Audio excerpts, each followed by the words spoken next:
For thousands of years, humanity has chased a single dream: progress. To move faster.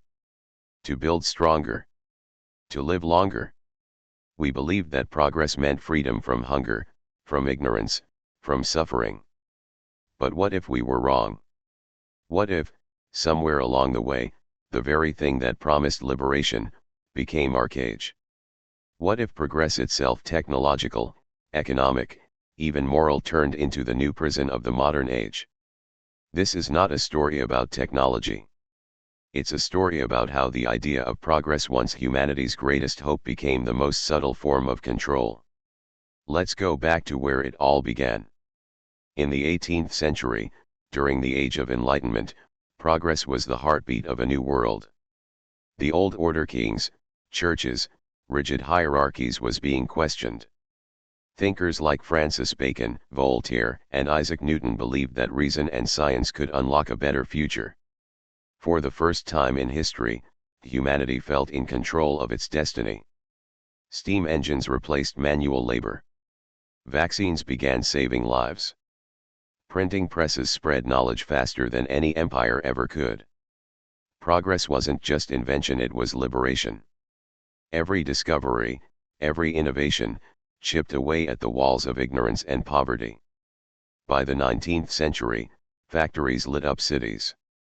The Industrial Revolution promised that machines would free us from toil. Karl Marx, writing in 1848, declared that humanity was on the verge of reshaping society entirely, that progress would end exploitation. The future seemed unstoppable. But beneath this golden promise, the seeds of a paradox were already being sown. Progress, by its nature, is neutral. A hammer can build a home or destroy one.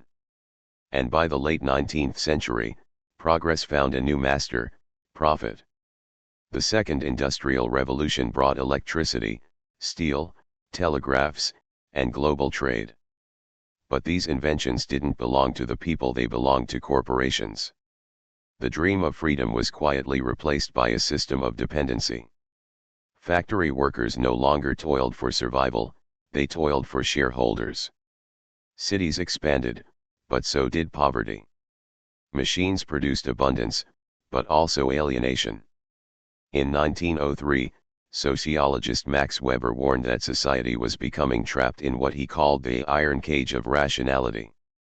Weber saw what few did, that the obsession with efficiency, calculation, and control would one day imprison the human spirit. And as the 20th century dawned, his prophecy began to unfold. The mid-20th century marked the height of human ambition. The atom was split.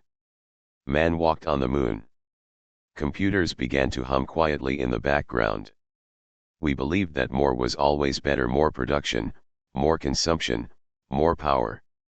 Economic systems across the world, from capitalism to socialism, all worshipped the same god: growth. But progress had shifted its meaning. It was no longer about improving life, it was about accelerating it. The good life became a product. The worker became a consumer. And the world entered an arms race, not just of weapons, but of innovation itself. Each breakthrough demanded another. Each upgrade made the last obsolete. Each step forward chained us tighter to the need for more progress. By the 1970s, cracks began to show. The oil crisis revealed that infinite growth was impossible on a finite planet. Pollution choked cities, rivers caught fire. The dream of progress had become an addiction. Even then, humanity didn't slow down, it simply rebranded. We called it technological advancement. We called it globalization. We called it the digital revolution. But the question remained: at what cost? The 21st century began with a whisper, the hum of a modem connecting people across continents. It was magical. Information was free. Communication was instant. We were told the internet would democratize knowledge and empower the powerless. But instead, it did something else: it quantified the human experience. Every click, every like, every word became data, harvested, analyzed, monetized. The corporations that once owned factories now owned attention. Social media turned connection into competition. Algorithms replaced curiosity with addiction. And soon, humanity was working not just to live but to feed the machine. Today, the average person spends over 7 hours a day looking at screens. That's nearly half of our waking lives inside digital spaces designed to keep us there. Progress had promised freedom. Yet millions now feel more anxious, isolated, and controlled than ever before. The prison walls are invisible, made not of iron, but of incentives, dopamine, and dependency. Technology, once our tool, had quietly made us its subjects. And the guards? Algorithms we can't see, programmed to know us better than we know ourselves. But the digital cage wasn't just social, it was economic. In the old world, wealth came from land, labor, or trade. In the new world, wealth comes from data, from prediction, surveillance, and speed. Every technological leap now widens inequality. According to Oxfam, the world's richest 1% captured nearly 2/3 of all new wealth created since 2020. Meanwhile, half the planet survives on less than $5 a day. Progress, once meant to lift all boats, now only raises yachts. Automation replaces millions of jobs each year, yet promises efficiency. Cryptocurrencies and AI were supposed to decentralize power, but instead, they concentrate it further. And so the paradox deepens: we have never been richer, yet never more in debt. Never more connected, yet never more alone. Never more informed, yet never more confused. Progress has become a treadmill, an endless cycle of innovation, consumption, and exhaustion. And stepping off feels like failure. To understand how progress became the new prison, we must look not at machines but at minds. Psychologists have long warned that when people lose meaning, they seek stimulation. And modern progress thrives on exactly that constant stimulation. Notifications, upgrades, breaking news, each promises significance, but delivers emptiness. As philosopher Byung-Chul Han writes in The Burnout Society, we are no longer slaves forced by others. We are slaves driven by ourselves. In this new prison, there are no guards, no chains. Just infinite possibility and the guilt of not doing enough with it. We measure our worth in productivity. Our happiness in metrics. Our lives in algorithms that decide what we should see, buy, and even believe. We were told we'd become gods through progress, but instead, we became data points in someone else's experiment. Some people believe we can fix this, that better technology will free us again.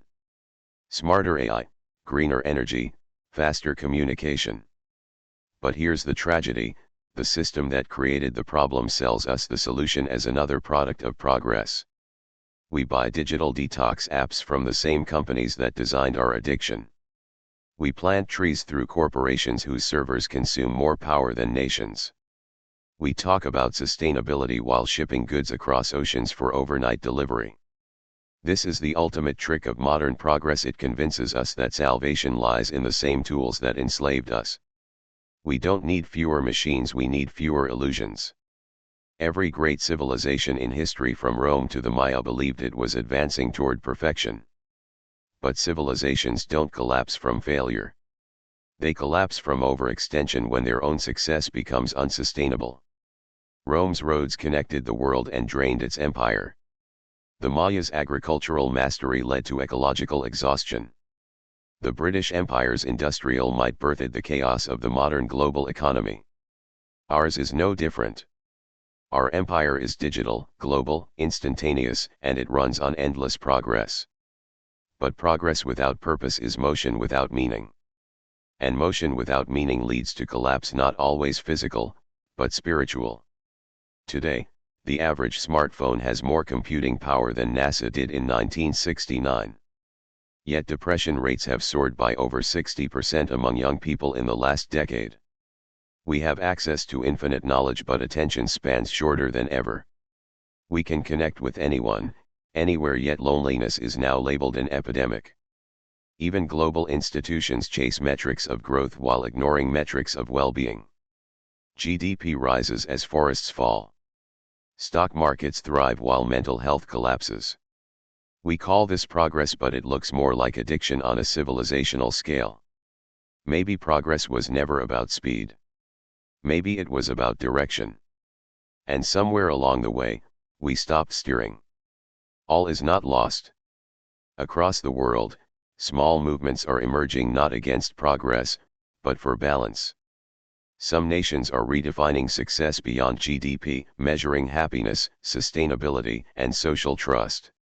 In Bhutan, the government's Gross National Happiness Index places well-being above economic output. In cities like Amsterdam, Donut Economics guides growth within ecological limits. Technologists are reimagining digital tools designed for focus, not distraction.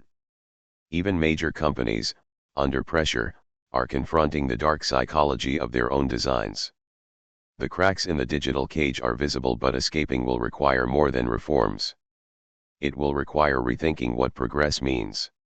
For most of history, progress meant mastery over nature, over time, over each other. But the next evolution may demand something far harder, mastery over ourselves.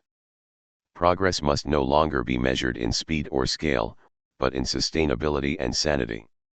It must serve meaning, not metrics. People, not profits. Wisdom, not just intelligence. Imagine a world where progress meant deeper connection, slower growth, cleaner air, calmer minds. Where success was defined by how free we feel, not how fast we move. It sounds utopian. But perhaps, so did flight, once. As we close this story, 3 lessons emerge from humanity's long journey from freedom to captivity. Progress without purpose is decay disguised as advancement.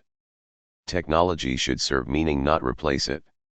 Without values, innovation is just acceleration toward emptiness. The true measure of a civilization is not how much it builds, but what it preserves. Sustainability, empathy, and balance are not obstacles to progress, they are its foundation. The next revolution is not digital or industrial, it is human.